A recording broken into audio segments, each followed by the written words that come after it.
Hello, everyone. My name is Gabby Alonso. I'm Miss Carabella's former student and an ambassador here at Project B1010. I just wanted to thank you guys for coming out here and to support this. I'm so glad to have met so many welcoming and friendly people at ISB because, especially when I started this program, I was new to the Seattle area. This is my family. We're originally from Houston, Texas.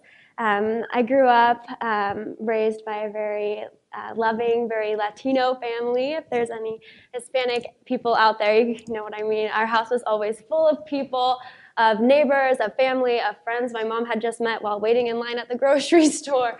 There was never a dull moment, and I really cherish that. I didn't realize till later that it wasn't common for people to come home from school and find their mom dancing to salsa music while making arepas, which are these.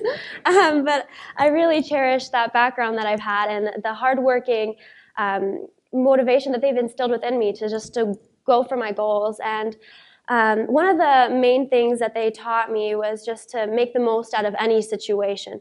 And that hasn't always been easy. In the fall of 2008, my mother was diagnosed with stage 3B breast cancer. That is her scan, and that's a tumor and giant other tumors. It was like any life-threatening illness is very hard for a family. But this was challenging for us because we didn't have any health insurance at the time, and my dad was working as a contractor, and we had no way to pay for this. And while we were living in Houston, where MD Anderson is located, a nationally leading cancer research hospital, my mom couldn't go there. We couldn't afford it. She couldn't get treatment there. And so she took us and her 3 kids to Venezuela, and my dad stayed behind. But she went to Venezuela because that's her native country, and it was more affordable for her. So we lived abroad in Venezuela for a year and a half while she got treatment. That's her and some of our family. Living in Venezuela, to say it was challenging is an understatement. It was so hard. Just seeing my mom with her treatment every time she just seemed weaker, or just living with a family that I didn't really know, and even talking was hard because speaking at home in Spanish is totally different than living in a country and being in that language. But I applied that same thing that they taught me about making the most of any situation, and I grew to love it. I grew to cherish and appreciate my background, my cultural background, and so we'd enjoy the beaches and hang out, like, look at that, that's gorgeous. And then I loved the people, that's baby Gabby. But yeah, everyone's like carefree, and I really like that. And while I was introduced to my first churro in Venezuela, I was also introduced to my first real encounter with poverty, with immense poverty. Like, people live in things like this, and just seeing so many kids on the street and seeing so many family living in like insane living conditions, and just seeing people without food, like not being able to eat. It was really impacting at a young age. But anyways, we came back home after a year and a half, and my mother was and is 100% cancer-free, which is totally great. Thank you. Strong one.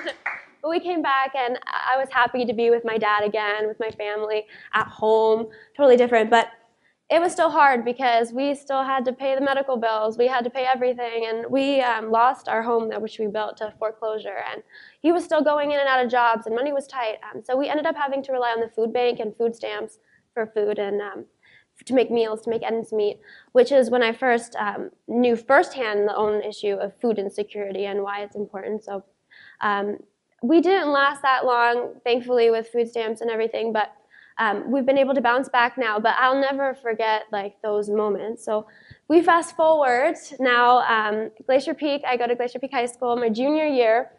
I took a course called Molecular Biology for Global Health. Sounds really intense, but I was like, I'm going for it. And that's when I first was introduced to sustainable agriculture. I had no idea that was even a thing. I didn't realize agriculture itself was not a sustainable practice. And that's when I was first introduced to aquaponics. My first thought was like, whoa, like I wish I knew about this sooner. That would have been so helpful. Okay, if I'm honest, like it was really actually what? Like, but I learned about it, and I loved it. I fell in love with being able to produce food in an urban setting, and something that people usually don't think about, food insecurity. And it was such a touching thing in my life. I thought back to my history with Venezuela, with food stamps, and I thought, wow, this can make a difference. And so learning the basics with Miss Carabello, she was great, totally about like not failing or anything. I just, I'm going to try, I'm going to do this. Maybe my tank flooded, oh well, I'm going to try again. I'm just going to troubleshoot. I really appreciate that. And so then I wanted to learn how I could bring aquaponics to my community.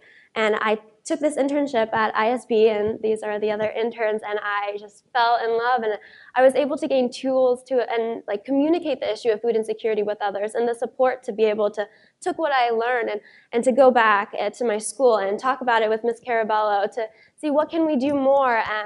And I loved it. And so through that, with ISB, with the support there, with patient teachers, Miss Scott, Miss Carabello, and like STEM Club, we were able to form 4 aquaponics systems. This is one of them, and it's incredible to be able to learn about it, to see it.